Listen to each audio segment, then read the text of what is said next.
नमस्कार, good evening. शाम के 5 बज चुके हैं। वक्त है सीधी बात का और मैं हूं आपके साथ मोनिका ग्रोवर। आज बात उस मुद्दे की जिस मुद्दे की गूंज न सिर्फ दिल्ली बल्कि पूरे देश में सुनाई दे रही है। दिल्ली की हवा जहरीली होती जा रही है, इतनी जहरीली होती जा रही है कि दिल्ली दम घोटू हो गई है, धुंधली नजर आ रही है। जहरीली हवा की वजह से स्वास्थ्य संबंधित तमाम परेशानियां सामने आकर खड़ी हो गई है, लेकिन सरकार नाकाम साबित हो रही है। हालांकि ये नहीं कहा जा सकता कि सरकार की तरफ से कदम नहीं उठाए जा रहे, कदम उठाए जा रहे हैं। ग्राफ तक लागू कर दिया गया है, बावजूद इसके दिल्ली धुंधली नजर आ रही है। सवाल यहां पर यह खड़ा हो जाता है कि जब आपको पता है कि हर साल नवंबर दिसंबर के महीने में दिल्ली की कुछ यही स्थिति आकर खड़ी हो जाती है, तो आज तक अभी तक कोई लॉन्ग टर्म प्लान क्यों ऐसा नहीं बनाया गया ताकि हम इस बात के लिए निश्चिंत हो सके कि इस बार दिल्ली की हवा जहरीली नहीं होगी। इस बार दिल्ली सर्दी में उतनी ही खूबसूरत दिखेगी, धुंधली नहीं दिखेगी। ऐसे में कई सिलगते सवाल हैं जो आज हम सीधी बात में उठाएंगे। वो सवाल एक एक कर आपके सामने भी रखेंगे, लेकिन उससे पहले देखिए कैसे इस पर राजनीति भी हो रही है, बवाल भी मच रहा है। कर सकते हैं, अलादीन का चिराग तो उनके पास भी नहीं है कि वो कर देंगे, एक दिन में पॉल्यूशन ठीक कर देंगे। उसके लिए दीर्घकालिक योजना चाहिए, पेड़ पौधे चाहिए। अरावली की पहाड़ियों को नष्ट करोगे और दिल्ली का प्रदूषण ठीक कर दोगे? कैसे कर दोगे? नोएडा के अंदर प्लांटेशन खत्म कर दी और आप इसे ठीक कर दोगे? कैसे होगा? आप प्रकृति के साथ लड़ नहीं सकते हो। आज सांस लेना मुश्किल हो रहा है दिल्ली में, बोलना और मुश्किल हो रहा है। दिल्ली के लोग एक गैस चैम्बर में जैसे हालत होती है, घुटन महसूस कर रहे हैं। तमाम तरह की बीमारियां हो रही हैं। जवाब देंगे पर्यावरण मंत्री? लिखा पढ़ा एक घिसा पिटा जवाब। मैं सिर्फ ये जानना चाहता हूं कि 11 साल से केंद्र की सरकार यहां है। मोदी जी, क्या किया केंद्र सरकार ने? और रेखा गुप्ता जी ने बोला था ना कि टेम्परेचर नापने वाली मशीन लगाई है, तो हो सकता है कि सुधर रहा हो। जिस सरकार के, दिल्ली सरकार के मुखिया की ये सोच, ये जानकारी और ये ज्ञान है, उस सरकार से क्या ही उम्मीद कर सकती है आप? जब तक केंद्र और प्रदेश में डबल इंजन वाले की सरकार के मानसिक प्रदूषण रहेगा, राजनीति में प्रदूषण फैलाते रहेंगे, इनकी सोच न सकारात्मक होगी न प्रदूषण में सुधार होगा। पॉल्यूशन दिल्ली का जो स्तर है वो वास्तव में एक चिंता की बात है, लेकिन पिछले 26-27 साल से दिल्ली में भाजपा नहीं थी, तो दिल्ली सरकार की तरफ से क्या किया गया क्या नहीं, ये हमें पता चला कि कोई भी ठोस नीति नहीं बनाई गई है। अब जब से फरवरी में भाजपा की सरकार आई है, सरकार ने आते ही मुख्यमंत्री जी ने वाटर स्प्रिंकलर्स, एमआरएस, रोड के ऊपर वाटर स्प्रिंकलर्स को डिप्लॉय करना, ये सब काम किए हैं। मुझे तो लगता नहीं पॉल्यूशन पे लोग चर्चा कराएंगे, क्योंकि दिल्ली की मुख्यमंत्री की निगाह में तो पॉल्यूशन है ही नहीं। वो तो AQI को टेम्परेचर बता रहे हैं, तो कोई समझती नहीं पॉल्यूशन क्या है। असल में पॉल्यूशन जो है, इतनी ज्यादा दिल्ली में मोटर कारों का रजिस्ट्रेशन प्रतिदिन होता है जो दुनिया के किसी शहर में नहीं होता है। हर घर में और एक एक आदमी के पास 4-4 गाड़ियां हैं। अगर बहुत पॉल्यूशन बंद करनी है तो है तो बड़ा मेरा रेडिकल सुझाव, लेकिन ये है कि एक व्यक्ति के पास एक ही कार होनी चाहिए।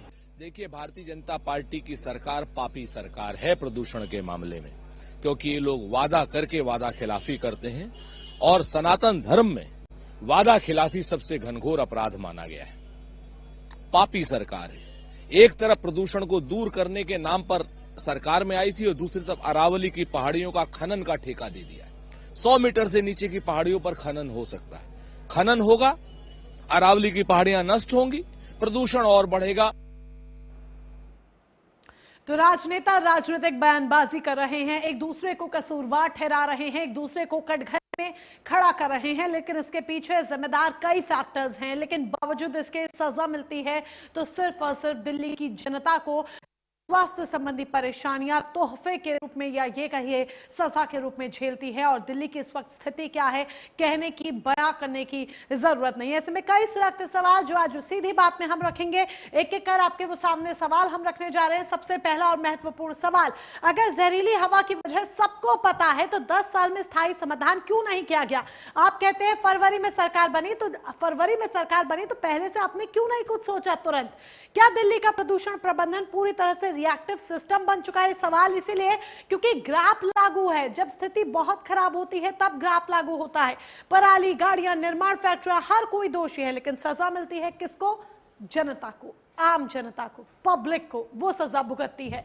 चौथा सवाल, दिल्ली एनसीआर में प्रदूषण रोकने के लिए केंद्र, राज्य और पड़ोसी राज्यों में तालमेल आखिर क्यों फेल हो जाता है?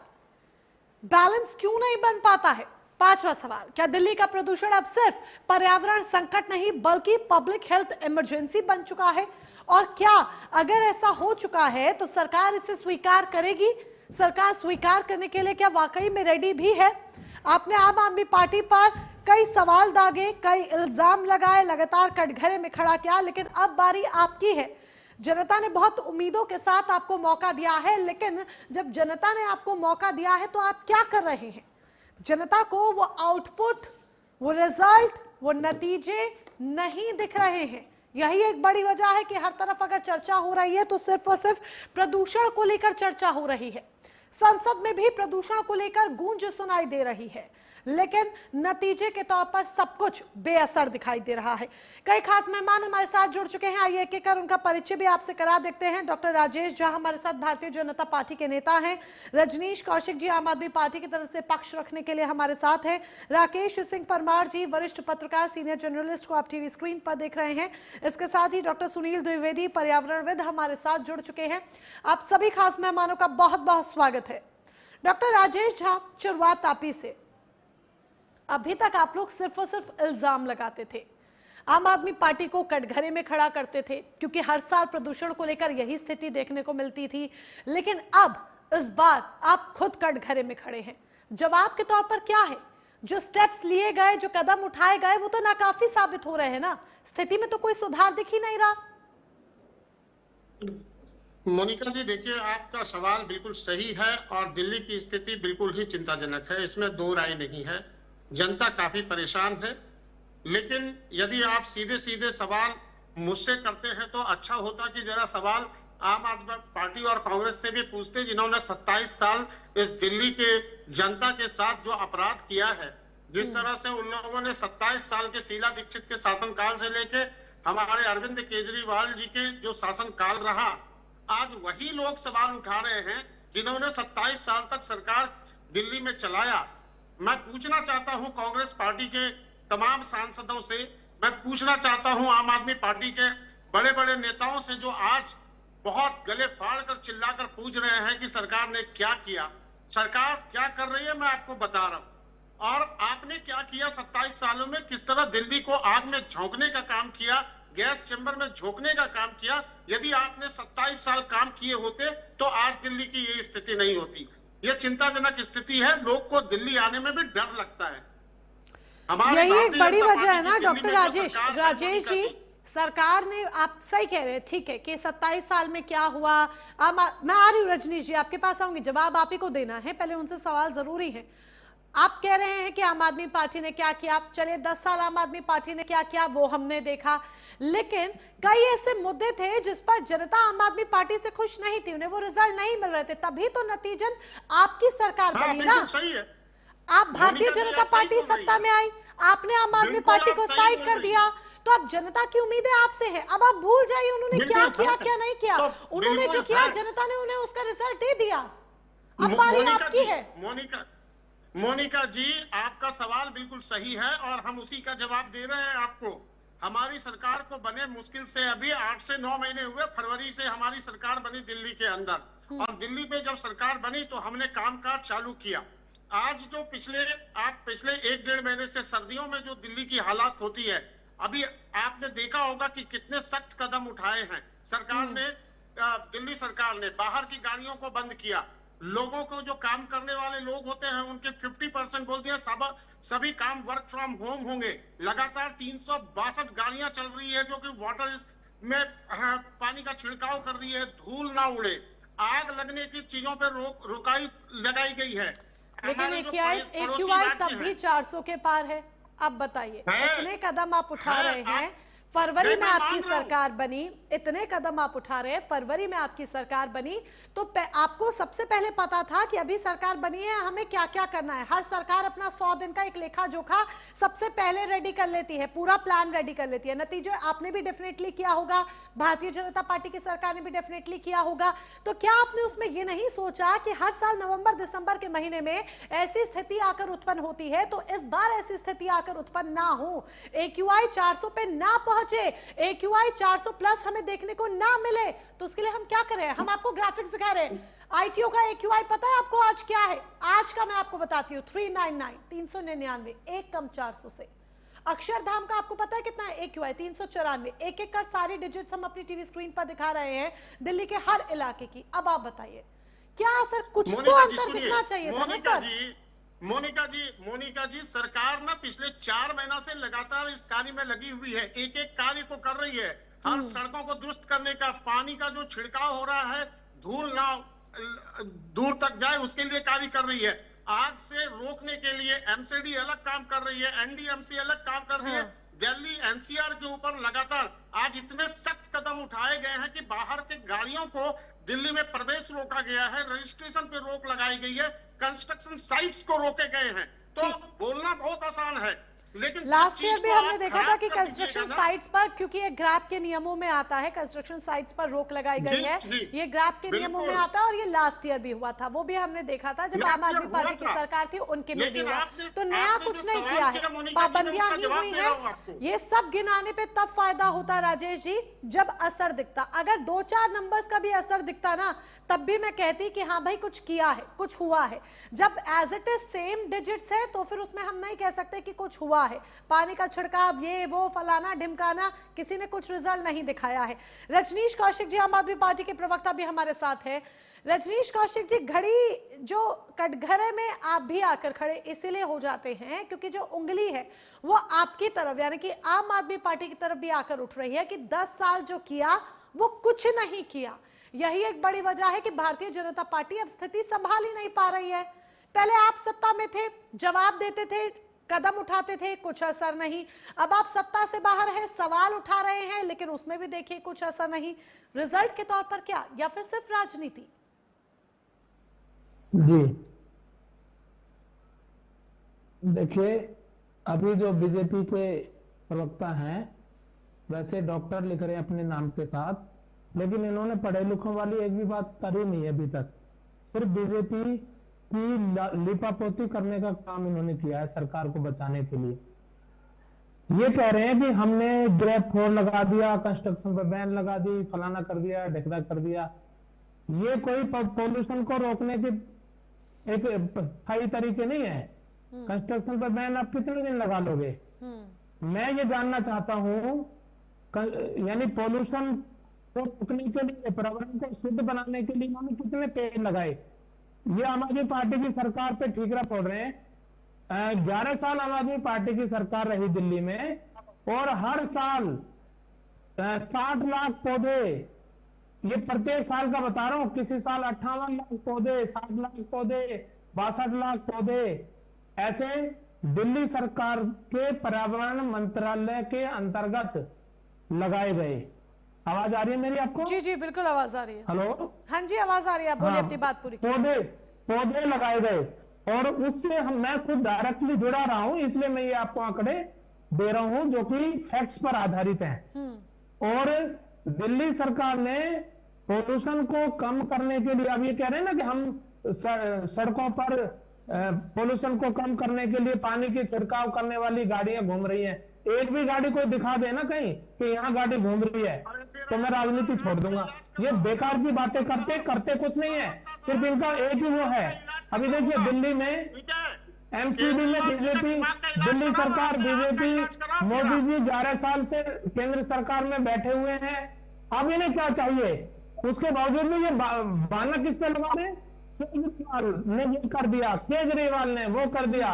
दिल्ली सरकार ने फलाना नुकसान कर दिया। अरे भाई तुमने क्या करके दिखाया ये बताओ। तुम्हें 9 महीने हो गए, 9-10 महीने हो गए सरकार बनाए हुए, आपने क्या किया? आपने पौधे लगाए? कोई भी पौधे दिल्ली सरकार ने लगाए नहीं मैं इसका इस पूरे जवाब देता हूं। साल भर में। मोनिका जी मेरे को बोलने बोलिए, दीजिए, बोलिए, इनका राजेश जी, जवाब बोलिए। देता हूं आपको। बोले जवाब दे अरे देना। मोनिका जी थोड़ा समय दीजिए, इनका मुंह बंद करा ठीक है, देता हूं। रजनीश जी उनको आंसर देने दीजिए। अगर आप सवाल दाग रहे हैं, नहीं ये बेहतर होगा ना, आप सवाल दाग रहे हैं तो वो आपको जवाब दे देंगे। करना आपकी आवाज ठीक से नहीं आ पा रही रजनीश जी। है ना, इनके जो मंत्री जी है ना सिरसा जी, हाँ। वो सिर्फ सत्ता का गाड़ी में घूमना, 10 सिक्योरिटी गार्ड घूम रहे। इतनी सरकार में किसी भी जो मंत्री है ना उसके पास एक भी सिक्योरिटी गार्ड नहीं होता था। और ये आलिशान महल में रह रहे हैं, सिक्योरिटी गार्ड है अगल बगल, पूरी सिक्योरिटी है, पायलट गाड़ी घूम रही है। रजनीश जी देखिए, रजनीश जी महल इन सबको छोड़कर अगर हम प्रदूषण पर आ जाए, कार्यक्रम का समय जाया ना करें तो ज्यादा बेहतर होगा। नहीं मैं महल की इसलिए बात कर रहा हूँ, ये भी 30 महल और फलाना महल क्या क्या कहते थे, लेकिन इन्होंने सर वो कहते होंगे या वो नहीं कहते होंगे, मुझे वो नहीं पता। मैं फिलहाल अपने कार्यक्रम के बारे में जानती हूँ और मैं ये चाहती हूँ कि प्रदूषण के मुद्दे पर चर्चा हो। इन्होंने मुझे बताइए, देखिए पॉल्यूशन किससे फैलता है दिल्ली में? पॉल्यूशन फैलता है कि हरियाणा से पराली जलाई जाती है, उससे पॉल्यूशन दिल्ली में आता है। पंजाब में पराली जलाई जाती है, उससे पॉल्यूशन दिल्ली में आता है। इस साल पंजाब में इतनी बाढ़ आई कि वहां तो धान की फसल ही नहीं हुई, तो पराली कहां से जलाई जाएगी? अब भी ये ठीक रख होते हैं, पंजाब में पराली जलाई गई इसलिए पॉल्यूशन हो गया। अरे आपकी सरकार हरियाणा में है, आपने उसको रोकने के लिए क्या किया? वहां के किसानों की पराली खरीदते। राजेश जी से जवाब ले लेते हैं फटाफट से, फिर हम राकेश सिंह परमार जी के पास जाएंगे। लेकिन उससे पहले 40 सेकंड से राजेश झा जी जवाब दे दे। रजनीश जी ठीक है, आपने पराली का मुद्दा उठाया, ठीक है, पता ही आपको भी था, लेकिन चलिए आप ये कह रहे हैं अगर क्योंकि हरियाणा में बीजेपी है तो ऐसे में चलिए सहयोगी तो बीजेपी दोनों एक तरफ हो गए, तो राजेश जी कोई कदम क्यों नहीं उठाए गए जबकि हर साल यही सेम बात निकलकर सामने आती है? शॉर्ट में इनको चुप कराइए पहले, फिर मैं जवाब देता हूँ। सर वो शांत है, आप जवाब दीजिए। इनको पॉल्यूशन पे, प्रदूषण पे बात करना चाहिए। ये भारतीय जनता पार्टी पे बात करने आते हैं। आज का डिबेट का मुद्दा आपने इतना अच्छा रखा, मैं धन्यवाद करना चाहता हूँ प्राइम न्यूज को। ये बकवास बात कर रहे हैं, शीश महल बनाना। सर मुद्दे पर आ जाते हैं, ठीक है, इस तरीके से बहस होती है, इस तरीके से बहस होती है। आप बोलेंगे कुछ, उनको फिर वो आपको कुछ बोलेंगे। आप बात करते हो, पेड़ लगाने की बात करते हो, मोदी जी ने क्या किया ये बात करते हो।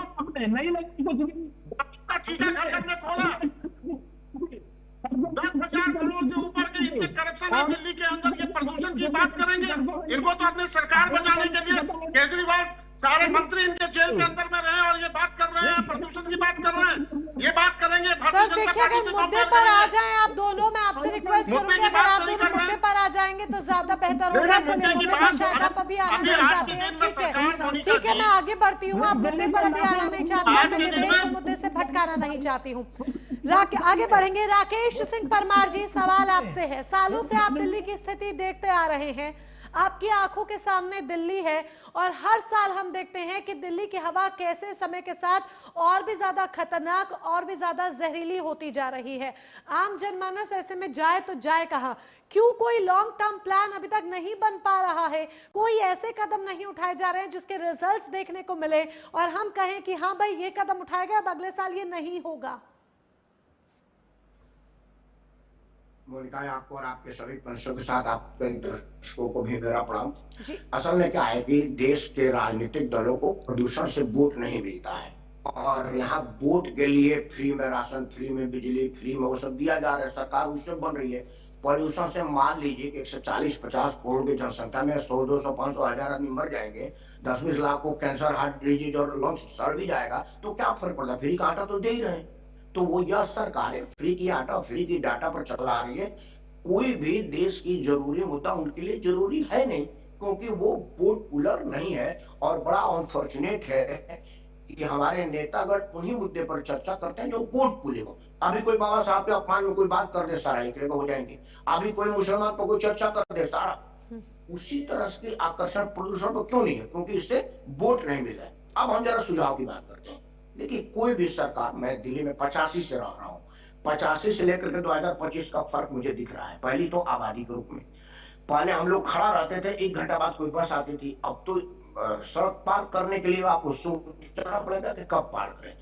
इन सब चीजों का एक मास्टर प्लान बनना होता है कि भाई शहर का आबादी अब अगले साल इतनी होने वाली है तो अगले साल इतनी होगी, उसके हिसाब से बनाया जाता है, जो किसी सरकार ने नहीं बनाया। मैं भाजपा, सपा, कांग्रेस, सपा की बात नहीं करूंगा। शीला दीक्षित ने फ्लाईओवर का संख्या बढ़ाया था तो लाल बत्ती पर गाड़ियों के द्वारा होने वाले प्रदूषण पर नियंत्रण पाया गया था। जो तत्कालिक राहत दी जा सकती थी वो थी कि सीएनजी और बैटरी वाहन को प्रोत्साहित किया जाए। लेकिन देखा गया है कि पहले जब सरकार सीएनजी को फोर्स करके कि भाई आप सीएनजी लगवाइए, सभी लोगों ने 50,000 60,000 रुपए का सीएनजी का किट लगवाया। मैं भी अपने गाड़ी में लगवाया था। अब मेरी जो गाड़ी है वो कंप्लीट सीएनजी है, जिसमें 1,30,000 रुपया एक्स्ट्रा मुझे देना पड़ा। लेकिन सरकार ने क्या किया, सीएनजी का दाम बढ़ा दिया, पेट्रोल के बराबर हो गया। तो मैं क्यों सीएनजी पर चलाऊंगा? मैं तो पेट्रोल पर चलाऊंगा, क्योंकि मुझे बार बार 1-1 घंटा लाइन लगना पड़ेगा। तो सरकार चाहती नहीं है। सरकार तो जिस तरह से ट्रैफिक पुलिस वाला आड़े में खड़ा रहता है ना, कोई देख ना ले, रुक जा भाई चालान काटना है, तो सरकार उसी तरह से धूर्त की तरह से, चोर की तरह से खड़े रखे, आज आप पहले सीएनजी का किट लगवा और अब 90 रुपया सीएनजी डलवा। इन सब चीजों को देख करके देख रहा है कि सरकार को इससे कोई फर्क नहीं पड़ता। देखिए, आप डंडे के जोर पर मेरे से प्रदूषण पे नेता नहीं पा सकती। मेरे को लालच देना पड़ेगा, क्योंकि बेसिकली हम लोग लालची लोग हैं।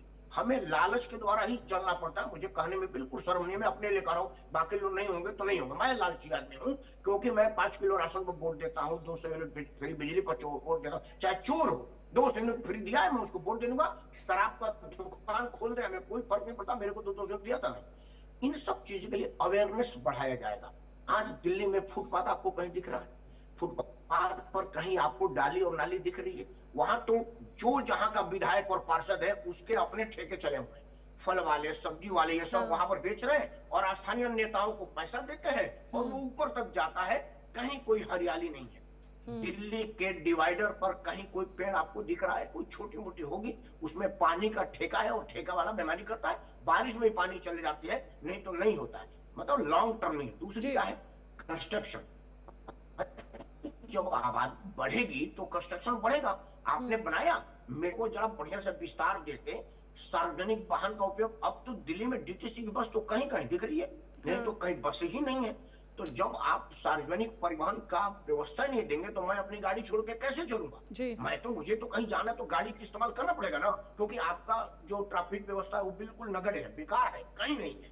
और मेट्रो में इतनी भीड़ है कि उतना ब्लू लाइन और रेड लाइन हम लोगों को याद है। ब्लू लाइन बस, रेड लाइन बस की भीड़ की कंडक्टर का पूरी बस खाली है, अंदर जा अंदर जा, अंदर जाने का जगह नहीं था। वो हाल अब मेट्रो में हो गई है। लेकिन मेट्रो प्रदूषण नहीं दे रहा है। उसी तरह बैटरी बसें बढ़ाई जाए, ट्रांसपोर्ट की बसें बढ़ाई जाए, ताकि लोग प्रोत्साहित हों। क्यों कोई 500 रुपए का पेट्रोल खर्चा करके खनाट ले जाएगा, जबकि 20 रुपए में जा सकता है। लेकिन 20 रुपए की व्यवस्था दे नहीं रही सरकार। सरकार व्यवस्था दे रही है बोलने की, चाहे अरविंद केजरीवाल बोले, रेखा बोले या शीला जी बोल के चलेंगे। लेकिन असली जो पर्यावरण विदों का सुझाव है वो किसी ने नहीं लिया। किसी सरकार को बता दी कि उन्होंने पर्यावरणविद को बुलाया था कि इन स्टेप्स को फॉलो करने से प्रदूषण का नियंत्रण पाया जा सकता है, किसी ने नहीं किया। सबने अखबार में विज्ञापन दिया, हजारों करोड़ रुपए का अपना फोटो लगाया कि हमने यह काम किया। जितना रुपया का फोटो लगाया उतना रुपया का अगर प्रदूषण पर लगा देते तो हम सब प्रदूषण पर चर्चा नहीं कर रहे होते। लेकिन हमारे नेताओं को इसकी जरूरत नहीं है। क्यों? क्योंकि उनका काम चल रहा है 5 किलो आटा देके 200 बिजली दे करके, प्रदूषण से नहीं चल रहा। और हमको वोट चाहिए सरकार बनाने के लिए, प्रदूषण से हमको कोई फर्क नहीं। यही नेता सोच रहे। और यही एक बड़ी वजह है कि स्थिति में कोई ऐसा सुधार देखने को नहीं मिल रहा है। चाहे कोई भी सरकार आ जाए, कोई भी सरकार सामने हो, वो काम करने के दावे करे, स्टेप्स हर तरफ से उठाए जाते हैं। आप ये नहीं कह सकते कि आम आदमी पार्टी ने कदम नहीं उठाए थे। वो कदम पिछले साल आम आदमी पार्टी की तरफ से भी उठाए गए थे और इस साल भारतीय जनता पार्टी की तरफ से भी उठाए जा रहे हैं। लेकिन डिजिट्स वही सामने हैं जो इस वक्त हम अपनी टीवी स्क्रीन पर दिखा रहे हैं। हमारे साथ डॉक्टर सुशील द्विवेदी भी है। डॉक्टर सुशील द्विवेदी जी, ये मौसमी समस्या है, मौसम की मार है जो हर साल इस वक्त इसी समय पर देखने को मिलती है, या वाकई में दिल्ली के अंदर दिल्ली कुछ ऐसे कारण अपने भीतर समाये बैठी है जिन कारणों को ना तो खोजा जा रहा है और ना ही उसके समाधान की तरफ बढ़ा जा रहा है, समाधान के तौर पर सिर्फ ऊपरी लीपापोती है? मोनिका जी, अगर हम देखें तो दिल्ली की भौगोलिक स्थिति के लिए अगर देखा जाए तो एक तरफ पहाड़ की श्रृंखला है और दूसरी तरफ मैदानी एरिया है। तो जब सर्दियां आती हैं तो अक्सर ये स्थितियां स्वाभाविक सी देखने को मिलती, लेकिन हमें दूसरे फैक्टर पर भी देखना पड़ेगा, क्योंकि हर शहर की एक कैरिंग कैपेसिटी होती है। दिल्ली में जो पूरे देश से, दिल्ली अपना दिल है, तो पूरे देश के लोग दिल्ली की तरफ आते हैं और दिल्ली का जितना विकास, जो हम कह सकते हैं सस्टेनेबल सिटी की जो अवधारणा है, स्मार्ट सिटी की अवधारणा है, उसमें 1/3 भाग पे हरियाली होनी चाहिए। वो हरियाली तो हम और आप लोग नहीं देख रहे। तो जो धरती के फेफड़े होते हैं, जिन्हें हम लंग्स ऑफ द प्लेनेट कहते हैं, वो तो हम लोगों ने विकास के नाम पे खत्म कर दिए। अब उसकी वजह से हम तमाम परेशानियां हम लोग देख रहे हैं। अब मुझे गालिब साहब याद आ रहे हैं। गालिब साहब ने का एक शेर है जिसके द्वारा मैं स्थिति बयां करना चाहूंगा कि उम्र भर गालिब यही भूल करता रहा और धूल चेहरे पर थी और आईना साफ करता रहा। देखिए, अब मुख्य जो कारण है उस तरफ लोग नहीं देख रहे हैं कि एक तो हर शहर की अपनी कैरिंग कैपेसिटी, दूसरा ग्रीनरी हम लोगों ने खत्म कर दी, और तीसरा हमारी आपकी जो व्यक्तिगत इंडिविजुअल एनवायरमेंटल रिस्पॉन्सिबिलिटी होती है।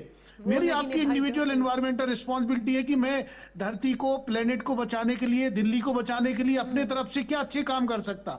जैसे मेरे पहले हमारे वरिष्ठ पत्रकार साहब आदरणीय परमार साहब ने बताया कि क्या हम पब्लिक ट्रांसपोर्ट का उपयोग कर सकते हैं, और पब्लिक ट्रांसपोर्ट के नाम पर हमें जो ऐसे सस्टेनेबल सॉल्यूशन मुहैया कराना सरकार का कर्तव्य है। या फिर हम क्या लोगों को सीएनजी की तरफ प्रेरित कर सकते, या हम अलग अलग स्कीम के सब्सिडी के माध्यम से कर सकते क्या? वो निश्चित ही सरकार को इस बारे में सोचना चाहिए, क्योंकि दिल्ली की स्थिति बहुत ही गंभीर हो गई है और इंटरनेशनल बेइज्जती से अगर हमें आपको बचना है, क्योंकि दिल्ली का अगर स्विस जो मॉनिटरिंग एजेंसी है उसके की आप बात कर रहे हैं वो तो हो गई। 200 दिन हमारी दिल्ली में हम और आप लोग प्रदूषण से 2-4 हो रहे हैं। हाँ। मतलब 200 दिन तक मुझे और आपको साफ हवा नहीं मिल रही। मेरी आपकी उम्र 12 साल लगभग कम होने जा रही है, और आगे चल के कई सारी ऐसी परेशानियां जिनका कनेक्शन कहीं और हम और आप लोग देख रहे। हम भविष्य में आप जैसे मीडिया संस्थानों की जागरूकता की वजह से देखेंगे, डॉक्टर सब लिखने को मजबूर होंगे कि ये बीमारी एयर पॉल्यूशन की वजह से है, और इसकी जिम्मेदारी सीधे सीधे हम सभी जो अब सरकारें हैं या जो जिम्मेदार लोग हैं और हम आम लोगों पर भी है कि हमें सबको मिलके, सभी राजनीतिक दलों को मिलके एक निगोशिएशन करना पड़ेगा, विचार विमर्श करना पड़ेगा। दुनिया के और देशों से हमें आपको कहीं ना कहीं से उनसे सबक लेना पड़ेगा। बीजिंग से हम लोग ले सकते हैं। मुझे महात्मा गांधी जी याद आ रहे। महात्मा गांधी जी ने एक समय कहा था कि इस धरती पर हमारी आपकी जरूरतों को पूरा करने के लिए सब कुछ है, मेरा आपका लालच पूरा नहीं कर सकती है ये धरती कहीं से भी। हमें नीड और ग्रीड में अंतर पहचानना पड़ेगा। आज हम लोगों ने जो लालच की वजह से दिल्ली की जो इंटरनेशनल बेइज्जती की है, हम लाखों लोगों के स्वास्थ्य के साथ जो खिलवाड़ कर दी है, उसके लिए जिम्मेवार चाहे जो भी हो, चाहे जिस भी राजनीतिक दल की सरकार हो या जो भी लोग हैं, वो भी कहीं ना कहीं से उस वायु प्रदूषण के कहीं ना कहीं से फेरे में आएंगे। ये आज नहीं तो कल, क्योंकि वायु प्रदूषण एक ग्लोबल प्रॉब्लम है। आज हो सकता है कि छोटे बच्चे सीधे सीधे प्रभावित हो रहे हों या जो बूढ़े लोग हो रहे हों, लेकिन आगे आने वाले समय में इन चीजों को हमने जो डिकोड नहीं किए ये मैसेज, तो आगे चल के हमें प्रतिकूल परिस्थितियों के लिए तैयार रहना पड़ेगा। क्योंकि डिकोड नहीं करेंगे तो आगे भी यही स्थिति देखने को मिलेगी, और न सिर्फ आप और हम बल्कि हमारे बच्चे, हमारी आगे आने वाली जनरेशंस सभी इस चीज को भुगतेंगे, इसका सामना करेंगे। और इसलिए बहुत जरूरी है कि समाधान की तरफ ध्यान दिया जाए। सिर्फ राजनीति ना हो, सिर्फ बयानबाजी ना हो, सिर्फ कदम ये ना उठाए जाए कि वाटर स्प्रिंकल किया, ये किया, वो किया, लेकिन जब रिजल्ट कुछ नहीं मिलता तो ये सब नाकाफी ही है, चाहे आप कितना भी कुछ भी कर लीजिए। क्योंकि आम जनता अगर कुछ देखना चाहती है तो वो रिजल्ट देखना चाहती है, और वो ये चाहती है कि दिल्ली की आबो हवा बहुत बेहतर है। वो जहरीली नहीं है। हम लौटेंगे, ये चर्चा जारी रहेगी, लेकिन उससे पहले वक्त यहाँ पर एक छोटे से ब्रेक का, और ब्रेक के उस पार पूछेंगे एक बहुत अहम सवाल कि सालों की जो नीतिगत नाकामी है उसका असर आज हम भुगत रहे हैं, लेकिन समाधान क्या हो सकता है? क्या कोई लॉन्ग टर्म प्लान भी है केंद्र के पास? रहा है, हमारी उम्र कम हो रही है, स्वास्थ्य संबंधी परेशानियों का सामना हमें करना पड़ रहा है, सरकार की तरफ से कई गंभीर कदम उठाए गए हैं, लेकिन उसका नतीजा क्या, उसका असर क्या? क्यों प्रदूषण के तौर पर हमें कुछ ऐसा देखने को नहीं मिलता कि ये जो चर्चा आज हम कर रहे हैं या हम करते आए हैं सालों से, वो चर्चा हमें ना करनी पड़े, हम निश्चित होकर बैठ सके और कह सके कि दिल्ली की आबोहवा बहुत अच्छी है, यहाँ पर हमें किसी भी तरह की कोई भी समस्या नहीं, खासतौर पर एक ऐसे समय पर जब ये नवंबर दिसंबर का महीना आता है और तमाम तरह की समस्याएं सामने आकर खड़ी हो जाती हैं, अपना मुंह खोलकर मानो जैसे हमें निगलना चाहती हूँ। अपनी चर्चा को आगे बढ़ाते हैं, कई खास मेहमान हमारे साथ हैं। डॉक्टर राजेश झा बीजेपी की तरफ से हमारे साथ हैं, रजनीश कौशिक जी आम आदमी पार्टी की तरफ से हैं, राकेश सिंह परमार जी वरिष्ठ पत्रकार, आप उन्हें देख रहे हैं टीवी स्क्रीन पर, डॉक्टर सुशील द्विवेदी एनवायरमेंटलिस्ट हैं, उन्हें भी आप देख पा रहे हैं टीवी स्क्रीन पर। डॉक्टर राजेश झा जी, सवाल आपसे, लॉन्ग टर्म प्लान क्या है? ग्राफ 4 स्टेज 4 के तहत केंद्र ने कई कदम उठाए हैं, आपकी तरफ से, राज्य सरकार की तरफ से कई कदम उठाए गए हैं, लेकिन लॉन्ग टर्म प्लान के तौर पर क्या है कि हम ये कहें कि हाँ इसका रिजल्ट वाकई में देखने को मिलेगा? मोनिका जी, बिल्कुल आपके सवाल का मैं पूरा जवाब देता हूँ। अभी देखिए, हम लोगों को 8-9 महीना दिल्ली में सरकार बनाते हुए हुआ है, जब हम दिल्ली के ऊपर एक्शन प्लान लेके आए हुए हैं। हम, जनता ने हमें चुना है, मैं जनता को बहुत बहुत धन्यवाद देता हूं, मौका दिया है। हम निश्चित रूप से जिम्मेवारी पूरी अपने ऊपर लेते हैं, अपनी पार्टी के ऊपर लेते हैं। हम लोगों का लॉन्ग टर्म प्लान है, लेकिन साथ साथ जो कार्य होना चाहिए, जो करना जरूरी है, वो भी कार्य हम करेंगे। हमारे यहाँ पर ट्रिपल इंजन की सरकार, हमारे को कोई दिक्कत नहीं है, हम लॉन्ग टर्म प्लान लेके चल रहे हैं। वो लॉन्ग टर्म प्लान के लिए आपको थोड़ा समय और रुकना होगा, हमें समय देना होगा। जो बेसिक कार्य है उसमें कोई कमी नहीं है, वो सभी काम सरकार बनते ही 2-3 महीने के अंदर से ही प्रारंभ हो गया था। मैं आज की जो AQI है वो बहुत ही दयनीय है, मैं उससे कहीं भी दो मत नहीं है, लेकिन हमने RK पुरम में जहां आज 374 है ना, 685 और 715 भी देखा है। दिल्ली के अलग अलग हिस्से में 700, 600, 800 तक में जाते हुए देखा है। वो दुर्दिन भी देखा है, वो समय भी देखा है। लेकिन मैं ये नहीं कहता हूं कि अचानक से हमारी सरकार आते ही ये चेंज हो गई। हमने काम किया है, हम लॉन्ग टर्म स्मोक टावर से लेके, पर्यावरण से लेके, वृक्षारोपण से लेके और धूलकण जो हवा में चलता है उसको रोकने के लिए, और भी IIT कानपुर, IIT दिल्ली से भी संपर्क में कई ऐसे कार्य हैं जिसको लेकर सरकार लॉन्ग टर्म प्रोग्राम बना रही है। केंद्र सरकार का पूरा सहयोग है, माननीय प्रधानमंत्री जी बहुत गंभीर हैं, रेखा जी हमारी माननीय मुख्यमंत्री जी, कोऑर्डिनेशन कमेटी बैठाई हुई है, इसके ऊपर हम काम कर रहे हैं। लेकिन जो कैंसर बीमारी फैला दिया है उसको आप चाहिएगा कि 3 महीने या 4 महीने के अंदर दिल्ली को एकदम फ्री कर दिया जाए, वो थोड़ा डिफिकल्ट काम है। सर देखिए, फ्री ये मैं भी समझती हूँ, ये हम समझते हैं राजेश, ये हम समझते हैं कि फ्री नहीं किया जा सकता, सालों साल की समस्या को एकदम से फ्री नहीं किया जा सकता, खत्म नहीं किया जा सकता, हम समझते हैं, वी एक्सेप्ट दैट। बट कुछ तो डिजिट्स में अंतर देखने को मिले ना। जब आपको पता है आपकी सरकार फरवरी में बनी, नवंबर दिसंबर में ये स्थिति आएगी आपको पता है, तो जो शुरुआती तौर पर आपका प्लान था उसमें वो कदम क्यों नहीं थे? क्या आपके अनुसार ग्राफ 4 लागू होने में देरी हुई? अगर आपको पता था ये स्थिति तो उत्पन्न होनी ही है, हर साल आप लोग भी सवाल उठाते थे ना, ये तो है नहीं कि आपकी तरफ से सवाल नहीं उठाए जाते थे, आप ही लोग थे जो चिल्लाते थे। बिल्कुल।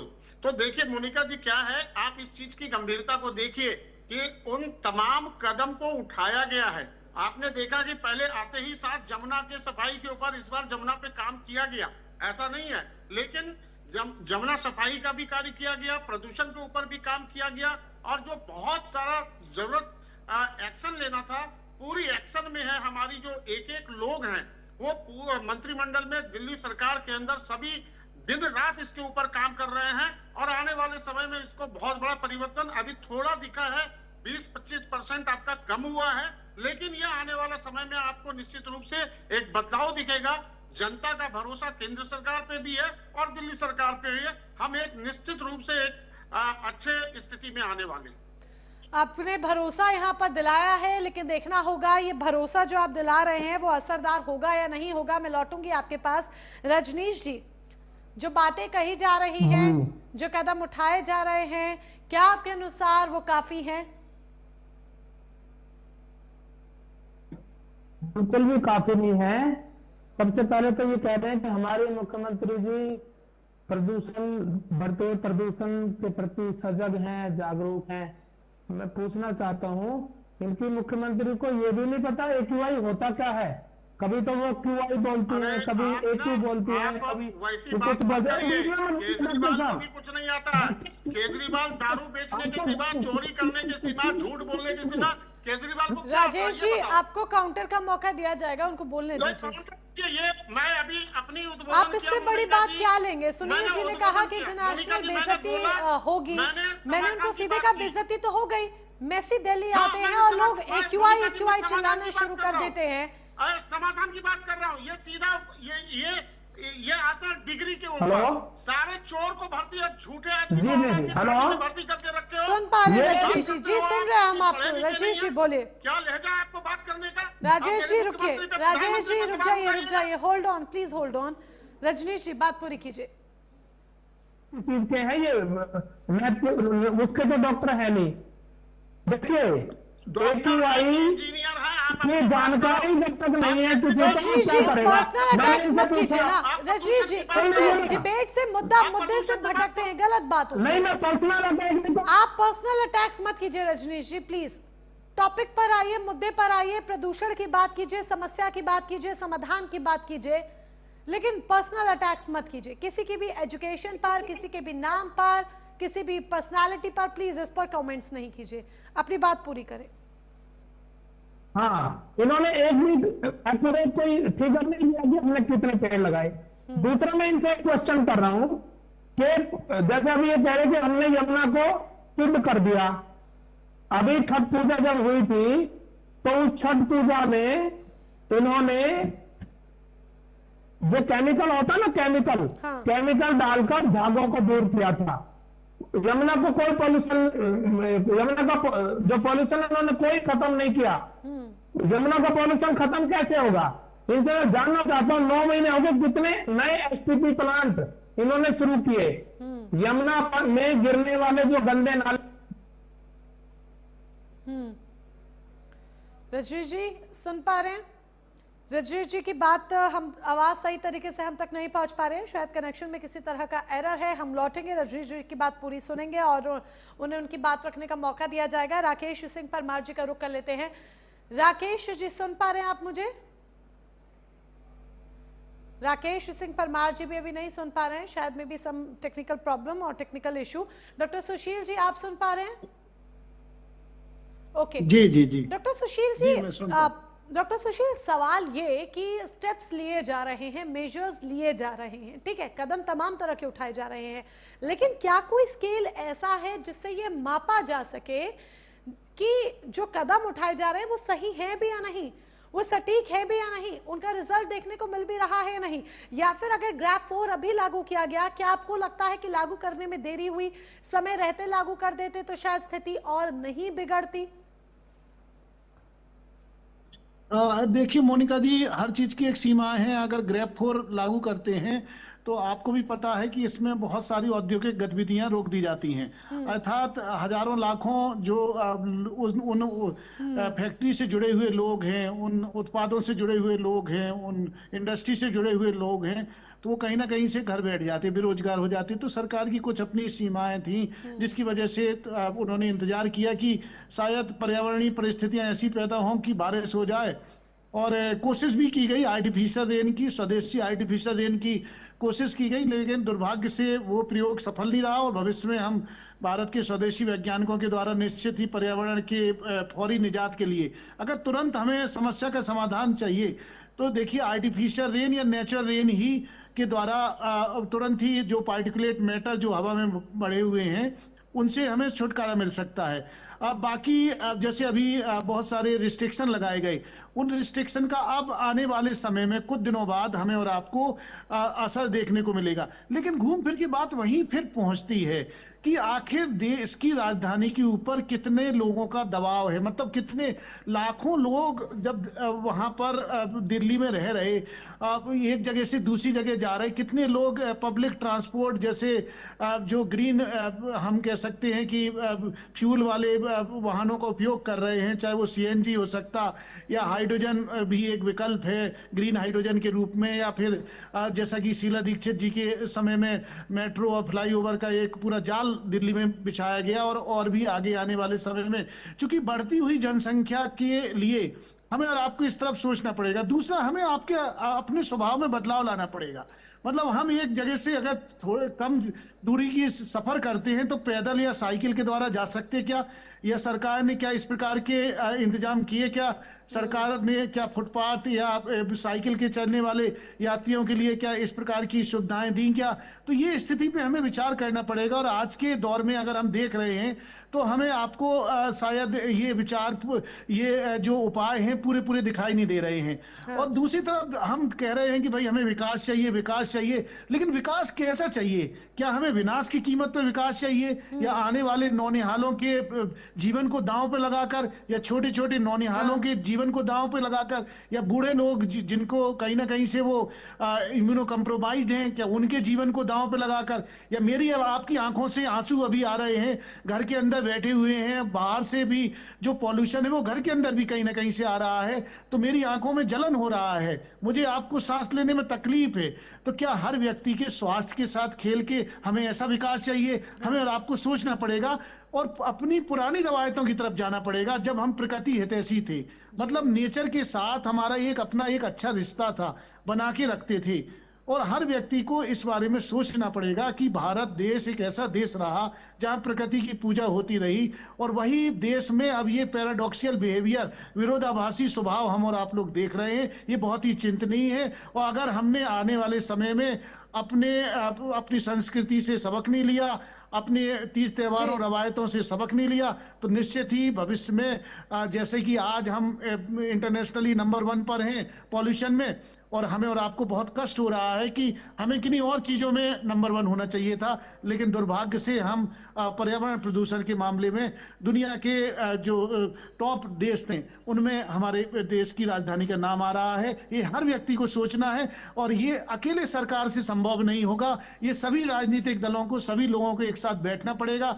मैं इस बात पर एक और चर्चा करना चाहूंगा कि इस समय प्रधानमंत्री जी द्वारा मिशन लाइफ एक बहुत अच्छा कार्यक्रम शुरू किया गया है, जो अवेयरनेस के लिए आपने कहा था, आदरणीय परमार साहब ने कहा था।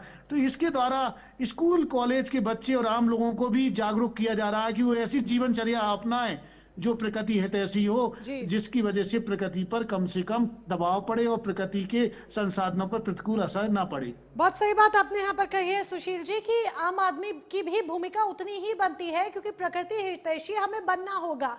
अगर आप चाहते हैं कि दिल्ली की स्थिति इससे ज्यादा खराब ना हो, तो सरकार तो कदम उठाए ही उठाए, इसके साथ ही आम जनमानस को भी जागरूक होना होगा, अपनी तरफ से भी उनको प्रकृति प्रेम दिखाना होगा।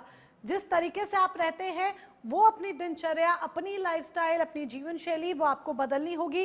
राकेश सिंह परमार जी, सुन पा रहे हैं अब आप मुझे? Okay, coming to you now. मैंने डॉक्टर सुशील से सवाल किया था कि कैसे आंका जा सकता है, जो स्टेप्स लिए जा रहे हैं हम उन्हें कैसे माप सकते हैं। इस पर मैं आपकी भी राय चाहती हूं कि हम कैसे एक स्केल पर माप सकते हैं कि हाँ भाई ये कदम उठाए जा रहे हैं, इसका वाकई में रिजल्ट देखने को मिल रहा है। तो इस पर हमें और फोकस करने की जरूरत है, क्योंकि सिर्फ कदम उठाने के नाम पर उठाए ना जाए, वाकई में वो स्टेप्स लिए जाएं जो असरदार हो।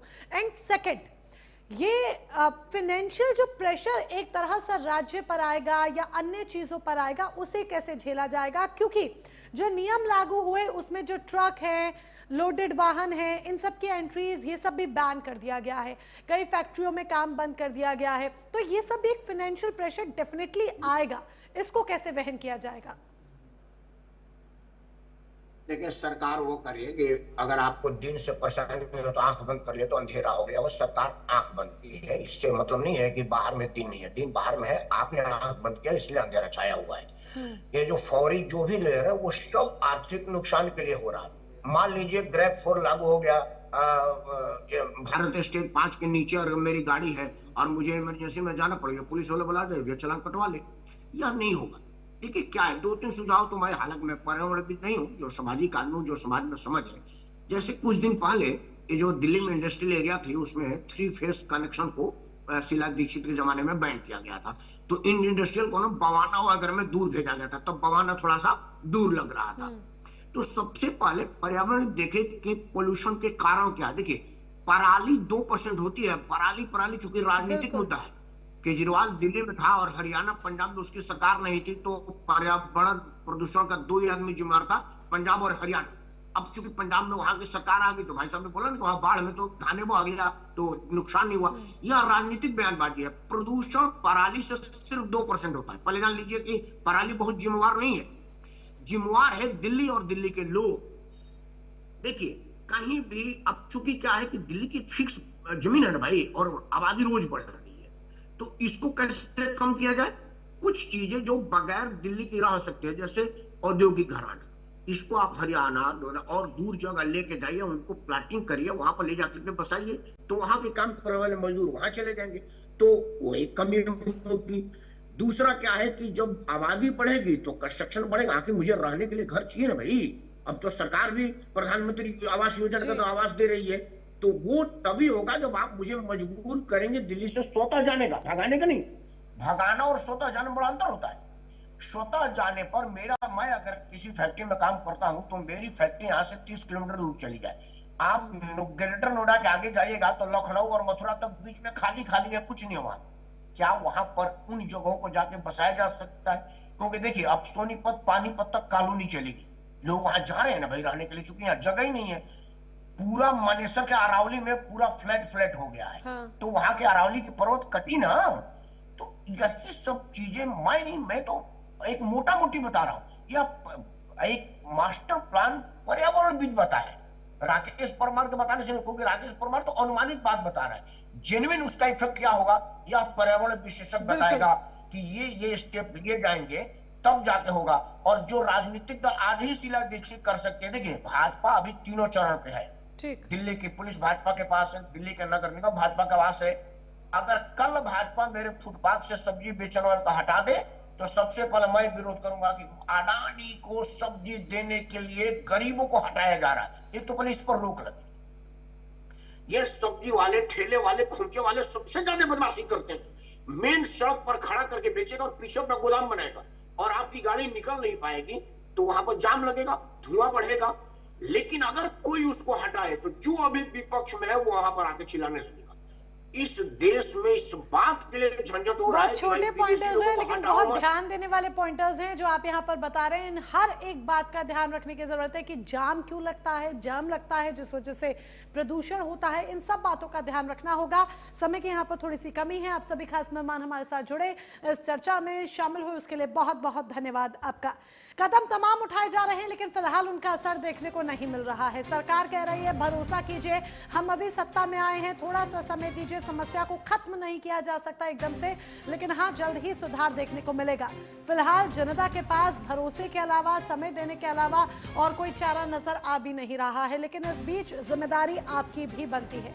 जिम्मेदारी आपकी ये बनती है कि प्रकृति प्रेमी आपको होना होगा, अपनी जीवन शैली में भी बदलाव लाने होंगे। पर्यावरण के साथ खिलवाड़ ना करें, पर्यावरण से प्रेम करें, प्रकृति से प्रेम करें। निश्चित तौर पर प्रदूषण का जो स्तर है उसमें भी कमी देखने को मिलेगी।